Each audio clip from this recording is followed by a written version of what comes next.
Alors, quand on voit le chemin parcouru, je suis content d'avoir choisi mon métier, quand même.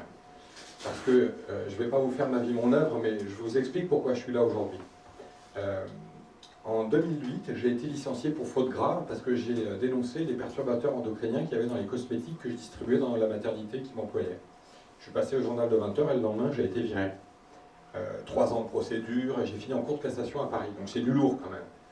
Et puis, ça m'a motivé à continuer en fait dans ce monde de la santé avec des établissements comme vous. Donc j'en profite pour vous remercier parce que vous avez été nos premiers clients. Vous étiez 3 au début à me dire, eh bien Olivier, aide-nous, accompagne-nous dans la même manière de ce que tu as mis dans les établissements que tu dirigeais. Et donc j'ai passé le pas de passer d'une direction d'établissement de santé à la création d'une agence. Cette agence, je l'ai créée donc en 2009, l'année où on a commencé avec vous. Nous étions 3. Et hier, j'ai embauché le 25e, donc c'est un critère quand même intéressant en France de voir que des agences comme les nôtres, eh bien, en fait, se développent parce que cette sensibilité au développement durable elle est en train d'augmenter. Alors, on voit l'ampleur du travail qui a été fait, chapeau aux fournisseurs qui sont là et à ceux qui n'y sont pas, parce que ce travail, il est fait, Nadine, c'est pour vous en fait, on est là. Vous êtes la représentante des usagers et en fait, le sens de notre démarche, c'est vous. Voilà, le sens de la démarche, ce sont les patients d'aujourd'hui et les générations futures. Donc en fait, si on travaille tous ensemble, ici, fournisseurs et parties prenantes sur tous ces sujets-là, eh bien c'est pour vous, donc c'est important de le rappeler. Toutes les thématiques que nous avons abordées là, vous avez vu, elles sont un peu complexes. C'est pour vous, c'est un signe. C'est un signe, c'est un signe, je ne suis pas fait exprès. Toutes ces thématiques sont un peu complexes et notre job, nous, c'est d'essayer, avec toute mon équipe, avec tous ces spécialistes, ces ingénieurs, de décortiquer ces informations et de vous les livrer de manière plus simple. Donc là, je vais vous parler des champs électromagnétiques. Les champs électromagnétiques, c'est un machin dont on entend tous un peu parler, mais sans trop savoir de quoi il s'agit. Eh bien, ce machin-là, je vais essayer de vous le décrypter. Champ électrique et champ magnétique. Un champ électrique, il est généré dès qu'il y a un appareil qui est branché, qu'il soit en veille ou allumé ou éteint, il émet des champs électriques. Et en plus, quand on le met en fonctionnement, il émet des champs magnétiques. Donc l'effet de champ électromagnétique peut avoir des interactions sur la santé humaine. C'est suspecté de toxicité, c'est pas sûr à 100%. On est dans le cadre du principe de précaution. Mais on s'aperçoit quand même qu'en France, on a développé des hypersensibilités. Vous avez des gens qui sont malades. Je les ai rencontrés, il y a des associations qui fédèrent les Français qui sont malades et atteints d'hypersensibilité au champ électromagnétique. Et c'est affreux, c'est abominable. La plupart du temps, ils n'ont pas de solution médicale, on les envoie chez les psys. Alors que ce sont des gens qui ont des effets physiques terribles. Il y a même des gens qui ont été reconnus en arrêt de maladie à cause de champs électromagnétiques. Alors la bonne nouvelle quand même, c'est qu'avec la charte que je vais vous présenter là, on sait en fait s'en prémunir. Mais juste avant de vous donner ces détails-là, je vous rappelle qu'il y a un article du Code du travail qui est sorti cet été, il est passé inaperçu. Je ne suis pas sûr que vous l'ayez vu. Donc je vous le dis, parce qu'en tant que chef d'entreprise, pour ceux qui l'êtes, eh bien vous avez une nouvelle obligation dans le Code du travail qui est de prévenir l'exposition de vos salariés aux champs électromagnétiques. C'est tout ce qu'on vous dit. Alors avec ça, bonjour. Par contre, un CHSCT qui vous demande quel est votre plan d'action, qui vous dit, ben voilà, moi j'ai des crises d'urticaire, je suis pas bien, je ressens les syndromes du bâtiment malsain, je vais me mettre en arrêt de travail et je vais vous emmener devant les tribunaux. Si on vous demande qu'avez-vous mis en place comme plan d'action pour prévenir l'exposition aux champs électromagnétiques, eh bien, il y aura 2 actions. Il y aura ceux qui vont se gratter la tête en disant, je ne sais même pas de quoi on me parle, et puis ceux comme vous qui auront dit, eh bien nous, on a mis en place les éco-gestes que je vais vous citer. Il est aussi important de savoir, avant de rentrer dans le détail de ces éco-gestes, qu'il existe la possibilité de faire des diagnostics gratuits. Parce que le point numéro 1, c'est de faire des mesures. Alors pour ceux que ça intéresse, on vous le donnera tout à l'heure, on l'a mis en bas là, ici. Le diagnostic gratuit, il y a un document CERFA à remplir. Le diagnostic gratuit, pardon, pour les entreprises recevant du public. Donc c'est quand même le cas de beaucoup d'entre nous. Il suffit de remplir ce document CERFA et c'est votre mairie qui va prendre en charge ce diagnostic. Il est intégralement gratuit. Donc après, on ne peut pas nous dire « Ah oui, mais tout ça, ça coûte cher, le développement de l'ordre. » Non, non. Il y a des formules qui existent. Ce document est en ligne et pour ceux qui ne le trouveraient pas, vous nous mettez un petit mail, on va vous le trouver. Voilà les 10 éco-gestes, les 10 éco-attitudes que l'on peut avoir au quotidien pour essayer de se prémunir de ces expositions. La première chose, le point numéro 1, c'est de mesurer. Sans mesure, à mon sens, il ne peut pas y avoir d'action. C'est exactement, je cite souvent cet exemple, comme pour la qualité de l'air intérieur, vous avez commencé par des mesures. Chaque année, vous mesurez, vous identifiez s'il y a des pièces à risque et vous agissez. C'est comme si on veut se mettre au régime. Ben d'abord, on passe sur la balance et puis après, on regarde si oui ou non, on a besoin de mettre en place un plan d'action et si ce plan d'action, par la suite, a fonctionné. C'est la même logique. Quand un gouvernement comme le précédent supprime l'obligation de mesure, eh bien on est face à des gens qui sont inconscients et irresponsables. Ségolène Royal, l'année dernière, s'est levée un matin en abrogeant le décret qui imposait les mesures de composés organiques volatiles dans tous les lieux recevant des gamins. Elle l'a abrogé un matin. Donc il n'y a plus de mesure de qualité de l'air intérieur dans les écoles, les crèches, les maternités, les maternelles. Plus de mesures. Nous qui faisons des mesures partout, la seule indication que je peux vous donner, c'est que je ne peux pas publier les résultats. C'est impossible. Tellement nous avons détecté 2 pièces qui sont des pièces à risque et dans des situations qui peuvent être même très graves pour la santé humaine. Eh bien, c'est la même chose pour les champs électromagnétiques. Point numéro 1, on mesure. Alors, soit on s'adresse à des sociétés spécialisées, soit on trouve, et ça commence à se vendre, des procédés pas chers qui permettent de faire ses propres mesures. Je vous engage déjà à faire ça pour ne pas dépenser d'argent. Ça vous permet déjà de prendre la conscience de oui ou non s'il y a une exposition chez vous. Ensuite, quand on a fait les mesures, on identifie les pièces à risque. Parce que bien évidemment, il y a des pièces qui sont plus à risque que d'autres. Des secteurs plus à risque. C'est sûr que si vous êtes dans TGVT, eh bien, on ne va pas se balader quand on est enceinte dans un TGVT, ça va de soi. Mais on peut avoir des pièces avec du Wi-Fi qui sont très exposées. Donc savoir qu'il y a une pièce à risque, eh bien, c'est déjà la première action qui peut être menée par la suite. Bien évidemment, informer quand on a des pièces à risque et qu'on ne peut pas faire autrement, parce qu'on ne va pas retourner à l'âge des cavernes. Hein. Le but du développement durable, ce n'est pas de vivre au fond d'une grotte en étant déconnecté. Donc informer les acteurs que certaines pièces, certains locaux sont à risque, donc on n'y va pas. On n'installe pas un bureau, on n'installe pas une jeune femme enceinte ou en âge de procréer dans une pièce qui est considérée à risque. Donc ça mérite d'être dit, c'est un petit peu comme l'étiquetage nutritionnel sur les produits.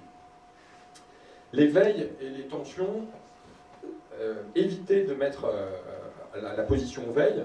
Je cite souvent l'exemple des hôtels Ibis parce que c'est assez exceptionnel. C'est une des seules chaînes au monde qui est déjà certifiée ISO 14001, pour ceux à qui ça parle.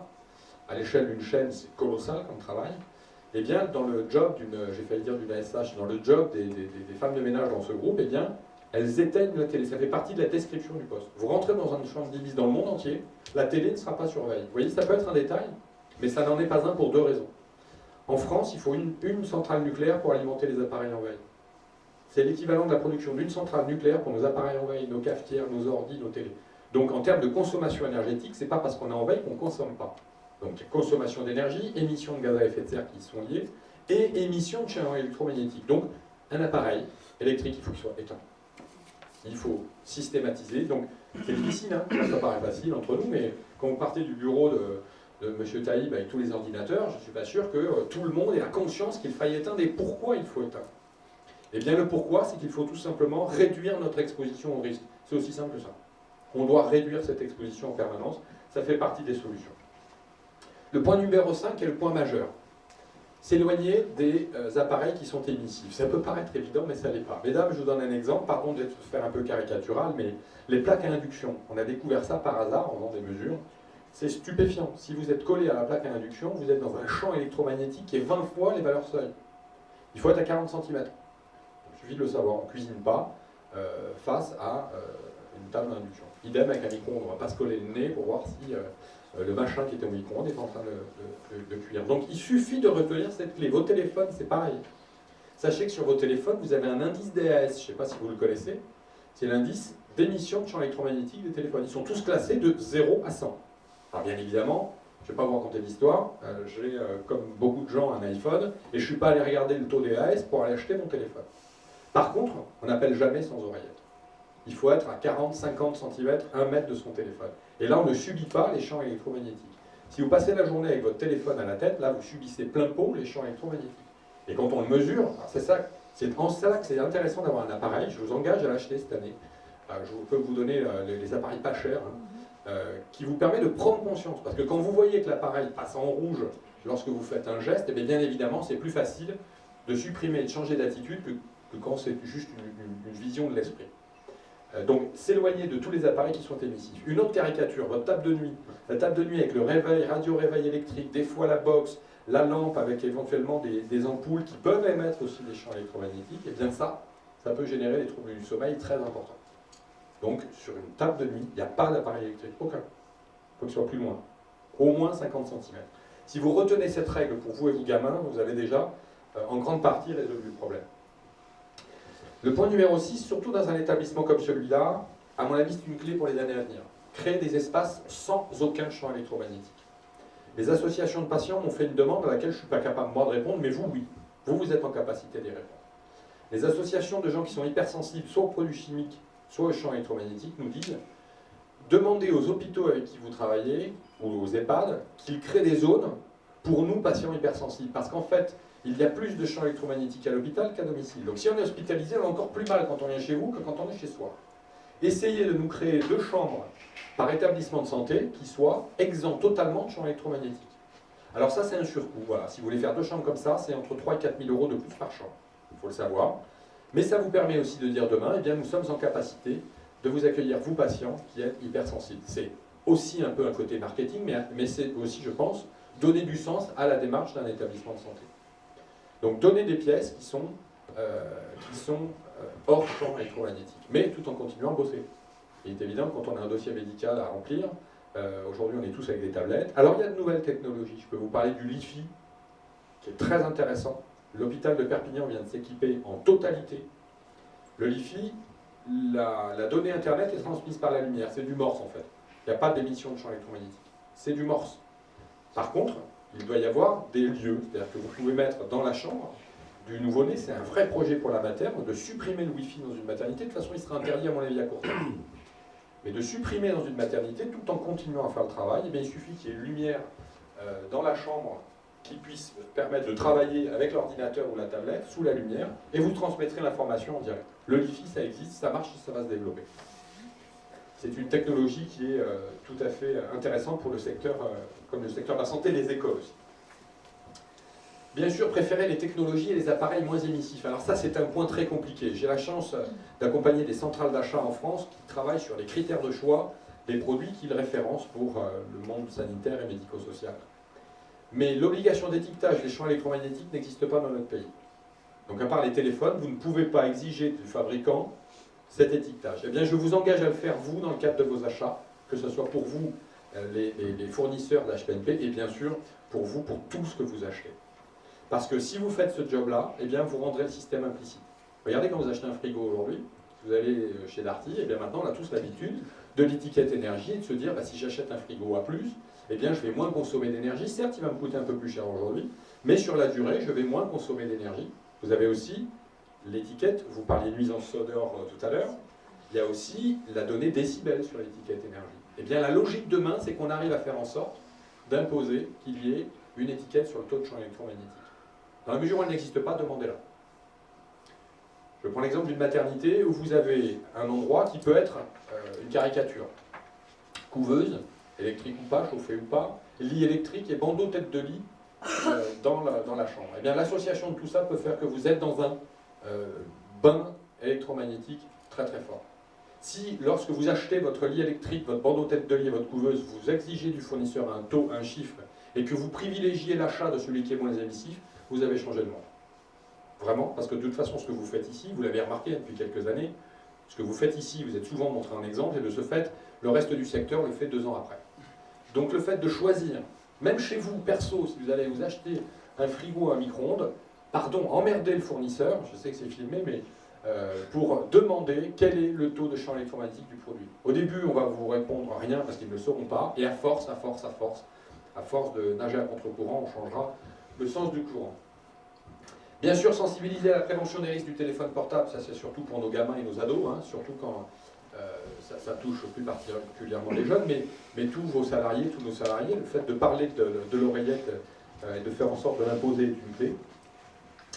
Si on peut, c'est préférer le filaire au Wi-Fi, quand on peut, ou maintenant la notion de Wi-Fi, mais de mettre du Wi-Fi partout, c'est un non-sens absolu. Je peux vous donner un exemple à Paris. L'exemple de Paris, c'est la bibliothèque François Mitterrand. Elle a été déwifisée. Je n'ai pas retenu le chiffre tellement qu'il y avait de zéro, pour déwifiser les 4 tours de François Mitterrand et pour les reconnecter. Vous voyez déjà le bordel, le chantier qu'il a fallu mettre quelques années après l'ouverture, et le surcoût de ce genre de décision. Dans quelques années, quand les mesures seront obligatoires, parce qu'on y viendra, on sera obligé de passer par ces logiques de déwifisation. Donc il faut l'intégrer dans tous les nouveaux projets de construction, je pense qu'il faut l'intégrer d'ores et déjà pour faire en sorte que vous n'ayez pas demain de surcoût à défaire tout ça. Et enfin, dernier point, de définir des critères de choix dans la politique d'achat, je le citais tout à l'heure. Ça me paraît très important dans tous nos métiers de faire en sorte que cette notion de champ électromagnétique soit prise en considération. Donc voilà, pour faire très court, hein, parce que ça nécessiterait de passer beaucoup plus de temps. Ce document, il est à votre disposition. Je vais vous engager, comme chaque année, Monsieur et Madame Benamou, Monsieur Taïb, Monsieur Paul, peut-être à vous engager par rapport à ces éco-gestes. On formera, comme on l'a fait sur les autres sujets, l'ensemble de vos collaborateurs dans les services. Et je conclurai là-dessus. L'avantage de ces sujets en termes de développement durable, c'est que ça touche nos métiers, le cœur de nos métiers, hein, parce que là, c'est vraiment transversal. Mais ça touche aussi nos vies perso.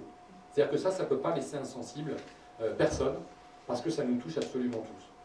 Et ce dont j'ai la certitude, c'est que si on s'y met tous dans notre secteur, avec les parties prenantes, eh bien on changera véritablement les choses.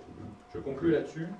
On a écrit, j'en profite parce que ça part aussi aujourd'hui, avec l'agence, là, avec nos 25 petits cerveaux engagés sur ces sujets-là, on a écrit le livre vert pour une santé durable. On a écrit 21 propositions pour les 577 députés, ça part au courrier dans quelques jours. C'est un très gros boulot, c'est à votre disposition si vous le voulez. Il y a besoin de le faire suivre, il y a besoin de militer entre guillemets.